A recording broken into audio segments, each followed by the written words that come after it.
Today, we'll take a look at how ServiceNow commits to winning the right way with a blended approach of ethics and compliance best practices.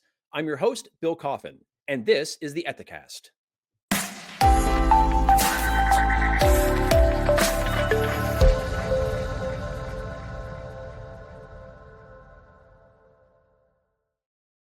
Getting employees' attention and inspiring them to engage with the ethics and compliance team is no small task. But at ServiceNow, a provider of AI driven automated business workflows, there is no room for error, especially around customer trust, data security, personal privacy, and global regulation. That's why the E&C team has gone all in on creating a compelling code of ethics, impactful training, and employing storytelling in powerful combination. The result is a top performing ethics and compliance program that recently earned ServiceNow the honor of being named one of the 2025 world's most ethical companies.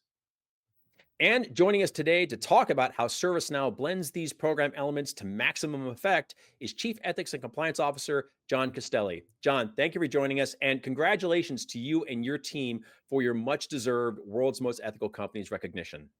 Thanks so much for having me, Bill, and thanks so much to Etosphere for this awesome distinction. We party pretty hard and celebrate it when we get it. So thanks again, and looking forward to this discussion. ServiceNow's code of ethics is a values based document, and importantly, it's not a strictly defined code of conduct. Can you talk about why you framed this document in that way and how it informs your messaging around your win the right way concept? Yeah, Bill, one of the tenets that I think I have with respect to our compliance profession is that it's a people job, and when you think of it that way, then I think you have to think about how to best motivate and how people learn and how people interact with information. And so over years of going through sort of codes of ethics in various businesses, you see that folks really don't remember rules, regulations, the C17, point 5-6, right? That's not what sticks. What sticks are the things that you've learned as a kid, your values, the things that, good and bad, or, morality, like those types of broader concepts are what really informs behavior. At least that's what I think, right? So in doing that, in trying to create a code of ethics that was more value based, right? More as opposed to don't break this particular regulation, you say, we want to win the right way. We want to do things so that our customers are inspired by trust, and you want to say that broad concepts that people can actually buy into, things that I think outside of work people aspire to, right? So it's really just trying to encapsulate the way people get information, and then again to inspire folks to take an action. And I think a morals values base probably does that better than trying to adhere to a code or a regulation. Now, I understand that you use Q&A scenarios in your training, both to impart lessons from employees' perspectives and to provide ethical learnings that transcend any one department role or responsibility. Can you talk about how you developed this approach and what kind of results has it yielded for you? Yeah, I think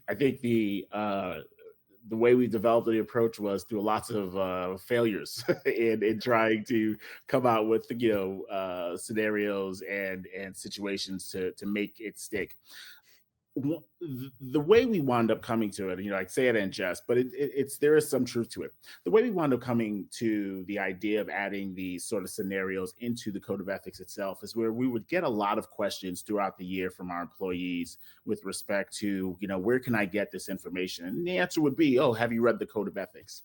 And then one day I read the code of ethics, right? I kind of read it again in response to one of my own answers, and I looked at it and I was like, it's not actually prescriptive. Like the idea of making it value based is that there's large values, but now how do you take that value and how do you put it into an everyday scenario? If I send someone to the code of ethics and say the answer is in there, it should really pretty much identify something that they can look for. So we decided to add in these scenarios so that people can see themselves in the code, how it actually plays out in scenarios. And we've gone from sort of being a very sales driven anti-bribery, anti-corruption type of code of ethics to more of a broad base. It doesn't matter if you're in sales, it doesn't matter if you're engineering or development, all of these sort of scenarios can happen and visit you. So we've seen some really good engagement with our code of ethics. One of the things that we measure is in fact engagement with and multiple hits and how long people stay on sort of the code of ethics or webpage.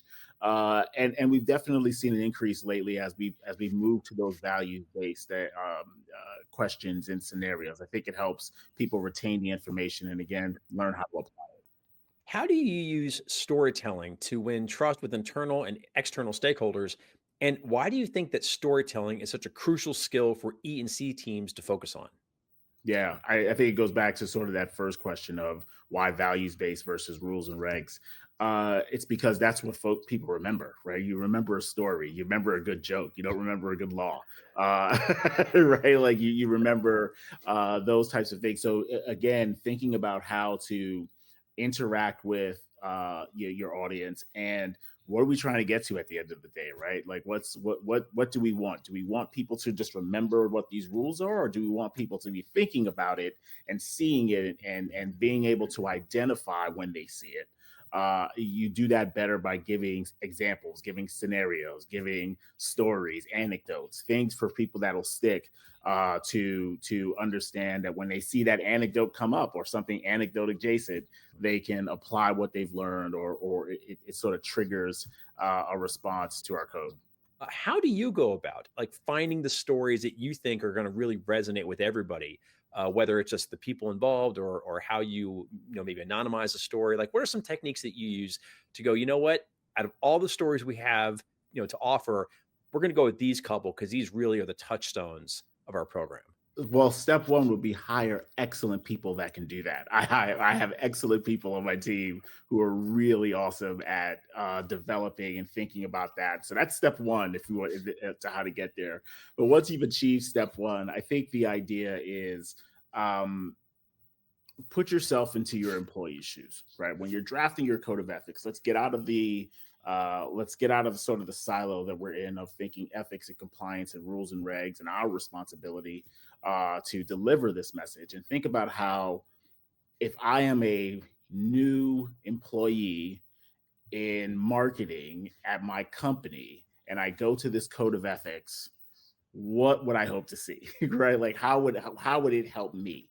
And I think if you can do that, if you can actually start putting ourselves as we are drafting these things into the shoes of the audience, it really is all about call and response, right? If you can do that, if you can think about what would work for me, what you would see, what one in this position would see. Then you start coming up with stories and scenarios that plays to that. And then when you look at the full picture, you're able to see, I'm a little heavy on the sales stuff. I'm a little light over here when it comes to, T&E. So then you start to balance it out. But I think you just try to really put yourselves into the shoes of the employee and in different scenarios, an engineer or a developer or a product manager, or any of those scenarios. How would that play out if I was there? And then you hope for the best, to be honest.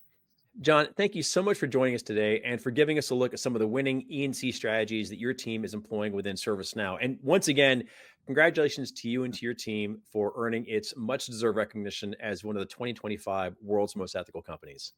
Bill, thank you very much. Thank you again for having me here. And on behalf of ServiceNow and all of its employees, board of directors, and leaders, thank you to Etisphere for this great recognition. We're super pumped about it. To learn more about the great work that John and his team are doing, hit the link in this episode's show notes to download a copy of ServiceNow's Code of Ethics.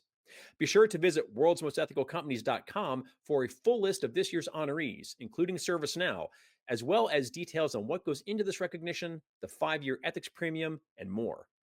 If you would like to appear as a guest on the Ethicast to share a best practice, success story, or your own proof point around how business integrity builds value, we would love to hear from you. Drop us a line at ethisphere.com/ethicast. Thanks so much for joining us. We hope you've enjoyed the show.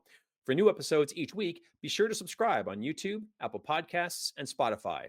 And until next time, remember, strong ethics is good business.